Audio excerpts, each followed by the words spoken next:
বেলায় আজকে বনপাড়া মাছ কত দেখেন, দেখাই যাচ্ছে না। বিশাল বিশাল মাছ অনেক সস্তা দামে বিক্রি হতে। চলে আসেন তাড়াতাড়ি। মাছ এত মাছের আমদানি হয়েছে যে রাতের বেলাও বিক্রি হইতেছে। এই কত করে কেজি বেচতেছে রাতের বেলা? 200। ওরে বাপ রে বাপ, মাছ দেখেন এগুলো হলো।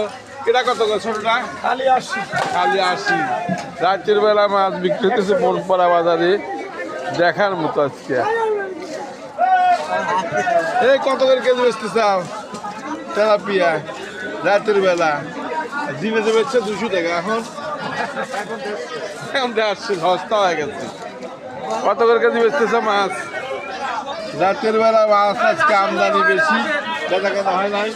মাছের দাম বেশি, কারণ এখন দাম বেশি ছিল, এখন কমা দিছে রায়ের। রাতের বেলা বনপাড়া বাজারে মাছ, এরে কত মাছ রে, কে নিবে রে? মানুষের আমদানি কত, লাফালাফি করতেছে মাছ, ধরে খাবে মাছ, কত বেশি মাছ। চলে আসেন। আরে মাছ রে, কি মাছ রাতের বেলায়? জাপানি রুই 200। আরে 250 মাছ তাড়াতাড়ি চলে আসেন। বনপাড়া বাড়িতে ছুটে চলে আসেন। মাত্র 250 মাছ 200। রাতের বেলার মাছ কত আছে এখনো বিক্রি হয় নাই। আজকে মানুষ পায় নাই, তাই বিক্রি হয় নাই। চলে আসবেন, মাছ নিয়ে যাবেন।